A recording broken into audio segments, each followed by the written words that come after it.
Vice President of IEEE and one of the leads for ECO. And I'm going to be doing this today with Roberto Hernandez, who is the Vice President of, who is the President of IEEE. What's up, guys? And FSAE member. Perfect. Welcome, everyone. Nice to meet you, everyone. All right, so before we start with what telemetry is, we're going to have to go over some of the basics. So most people who are EEs know this, but ultrasonic, how to deal with ultrasonics, or as we usually use them for, how to use a distance sensor as well. So pretty much ultrasonic is a technology that uses audible and inaudible sound waves to transmit data. Or if we're using it in the case of a distance sensor, it's to detect objects at a variation of their distances. So when you look at an ultrasonic sensor and any of their systems, it has a high frequency signal and it transmits it to the transducers. This is a device that converts the variations into a physical quantity so we can actually tell how far of a distance it is. The next one is infrared. Infrared, for anyone who hasn't been exposed to it, if you ever play Call of Duty and put night goggles on in that game, that's infrared. It's mainly off like a heat signal, or when we use it in different electronic devices, it's a type of energy that we can't see, but we can feel, so heat. So we are able to make sense of it and see it by what we're detecting from the infrared radiation. All right, so we're gonna play a little video for you to show you how our Arduino temperature sensor properly works for an infrared product.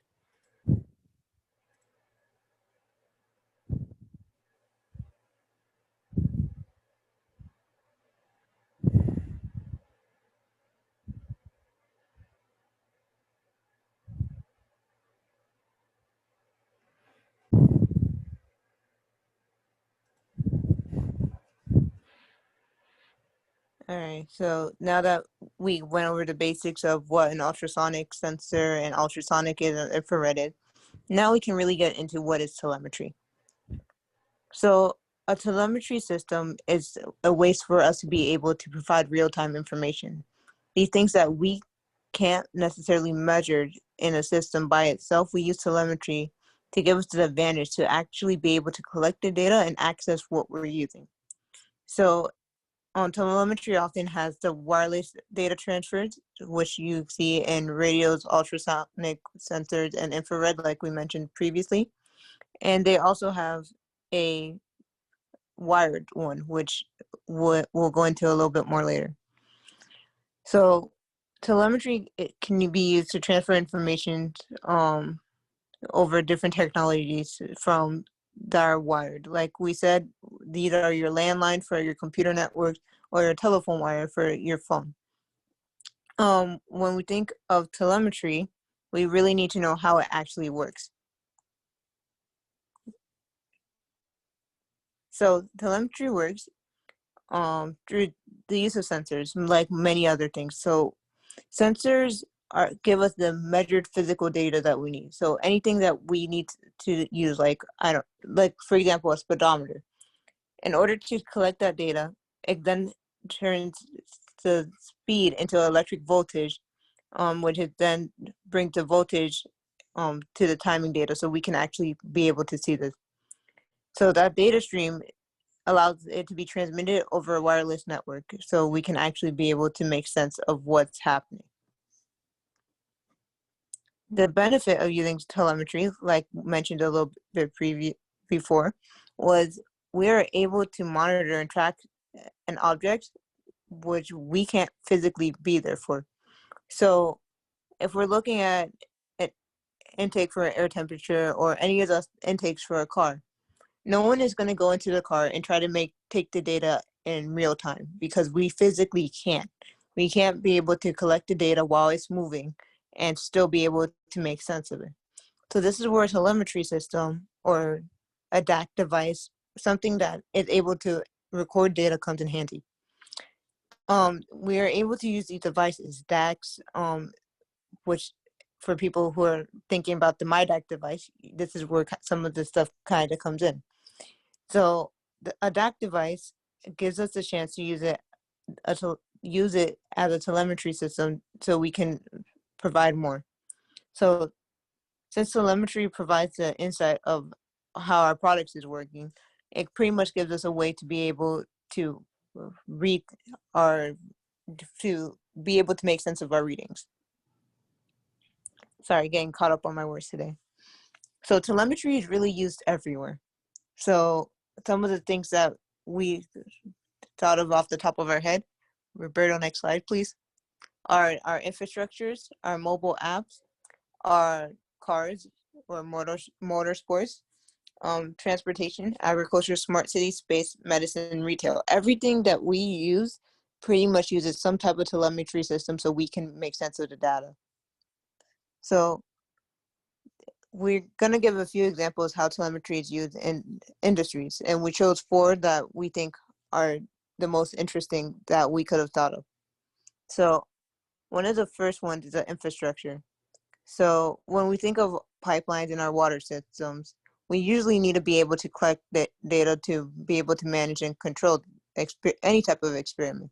So for any type of infrastructure experiment, you'll be exposed to a telemetry system so we can make sure to maintain and to correct things when needed for any infrastructure. Our phones, I'm not gonna lie, almost all the apps that were once a game or collected data, like what was it, Pokemon Go, that would use the telemetry system as well. So it transmits the data from the sensors to the cloud services, right? Yeah, that's true. But can I ask you a question? Yeah, go ahead. Doesn't it actually use telemetry as well as, infrared technology? Telemetry infrared? Roberto, I didn't catch that one, did you? Was your question if they use infrared technology in telemetry systems? I think that's what I understood. Yeah. Yes, sir, they do. Thank you. Gotcha, man. Yeah, thank you, Roberto. I really didn't hear that. Sorry, Alec, that I didn't hear that question clearly. So motorsports, since we are doing this with eco engineering, we're gonna focus more on the car aspect.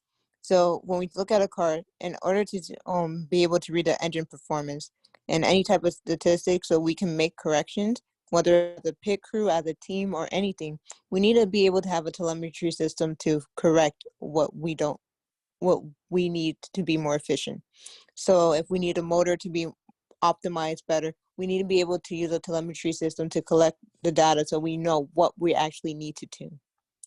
And in medicine, when you look at a heart rate monitor, when you look at different systems that are used in medicine, telemetry is extremely important and crucial because we need to be able to know that a device, whether you're using it to monitor something or something that's actually in you, it needs to be able to relay the data so we can be able to correct what needs to be corrected and make sure to maintain what is good.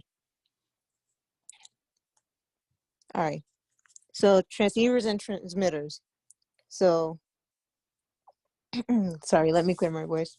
So receivers and transmitters are used in numerous ways across every industry. It doesn't matter which one you go to, you will see that a transceiver and a receiver used. When we look at phones, or we have our cell phones, for example, when we look at internet, we have our landlines, which I know, very strange that we still have some landlines for some people, but landlines are still an application of a transmitter and receiver. So when we think of satellite telemetry or just wireless telemetry, these are often used in our aerospace ones. So obtaining and receiving information through a GPS is one of them. Being able to relay messages to mission control is some of them.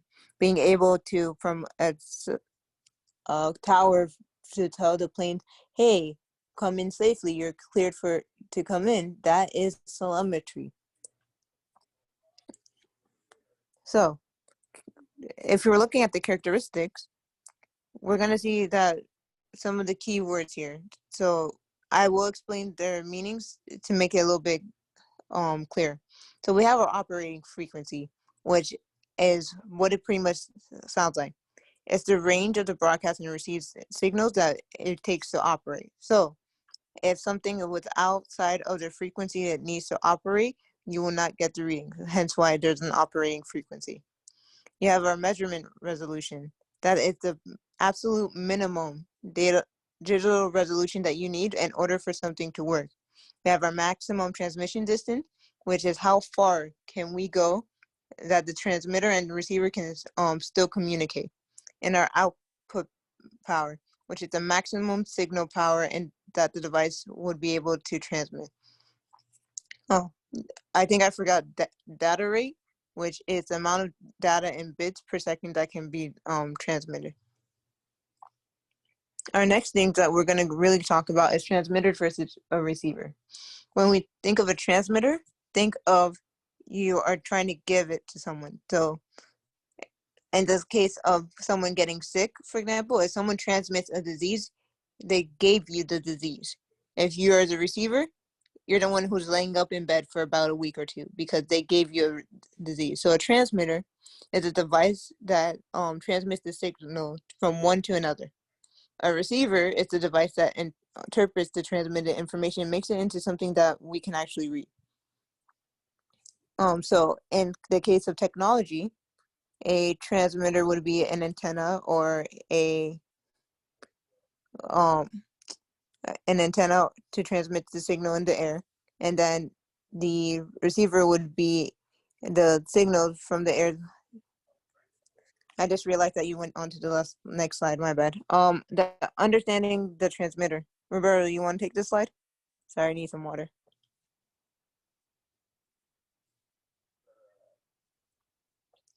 It's all right. So understanding the transmitter. So transmitters are used as a form of modulation. So in order for any of that to work, you have to have the ability to actually give off a signal. So in order for that, you need to transmit the signal over a distance depending on the system. So anyone who has ever had a Wi-Fi booster or anything like that knows that a transmitter sometimes amplifies and boosts the amplitude of the signal to cover the distance that's needed.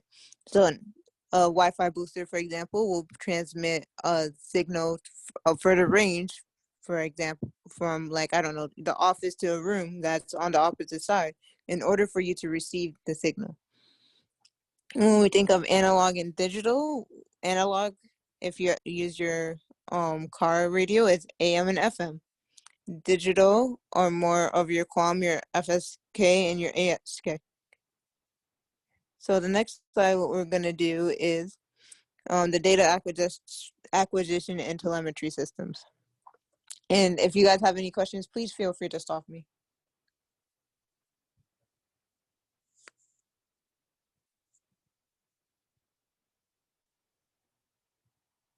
Yes, David, you are right. If the Wi-Fi booster is far away from the router, it will actually only repeat the weak signal. It can't boost it if you're not giving it something to help amplify. That's like someone screaming from the opposite side of the house, hoping that a microphone will still pick up on the signal. Everything still has its range that it can go to. So our data acquisition and telemetry systems.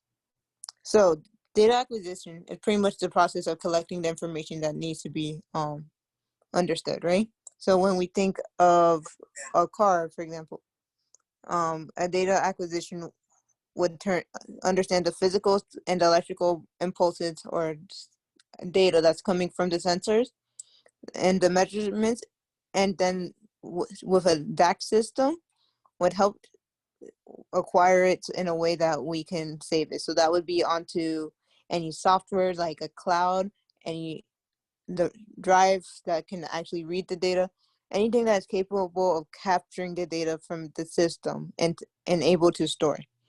So when we look at some of the normal stuff, and we're, like I said, we're doing eco, so we're looking at cars. A DAC system in a car usually has a few different things hooked up to it. So that includes your engine speed, your controls. Roberto, there we go. Thank you. No, one back. That that includes your engine speed, controls, your acceleration. Roberto on the picture, the transponder, the wheels, the suspensions, your camera, anything like that. It will go into your DAC or your memory in order to be transmitted later. Roberto, next slide. So here would be a demonstration of how it would actually look. So like I was saying, with different readings, the DAC would be able to store. So for example, engine, you have your speed, your oil pressure, your coolant. Suspension, you have your travel, your acceleration, your force. Wheels, wheel speed, tire pressure, tire temperature. Anything that you need into readable data would have to go through that DAC system to then be transmitted. Which then, when we think about the movement of the signals, the transmitter and off-board computer communicate. They then go to the processor, which goes to the actuator or the storage, depending on which way it's going. And the sensor would go into the processor. Roberto, can you go show them the next slide, please? Will do. Thank you. So when we think of all this, the sensors start everything off. The sensors then make it to the processor, which then send it both to A, storage, and B, the transmitter. And then if you're talking to an off-board computer, it wirelessly sends off this to the off-board computer. So what we did in order to show you guys what DAC system looks like, we showed a vehicle's one for a vehicle safety. So this is how one of those modules will look. So this one, for example, is a low power consumption one. So this means we don't generate as much heat. And it's a low power dissipation, which means it minimizes how much thermal distortion is in the vehicle. So this is just one example of many of DAC system that could be used for a vehicle. And this is how the data would look for a data logger for a car. In order for us to actually make sense of it, we look at the data and then collect it later, which then leads us to DAC hardware and common features. So a DAC hardware usually is connected to a computer using a USB through the PCI Express slots on the motherboard. The DAC usually, if you have, depending on which system you have, it can do a few different things. So the ADC, it converts the analog signal to digital signals. The RS-232 and RS-485, this is an interface of buses that communicate with each other, with other devices in order to make sense of what was being sent off. And the single-ended input, it supports taking input from a single-ended wires to others.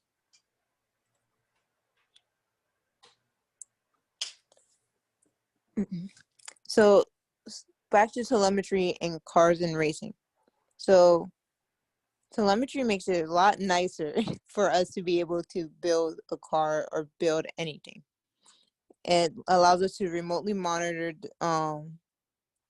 what's happening, so we can actually see the performance of each car that it's being on a track at once. It also allows us, if you guys have ever listened to a NASCAR race, in order to hear what the drivers are actually communicating and the different scanners, that's actually a telemetry system, so fans can hear in real time what these racers are talking to their pit crews about.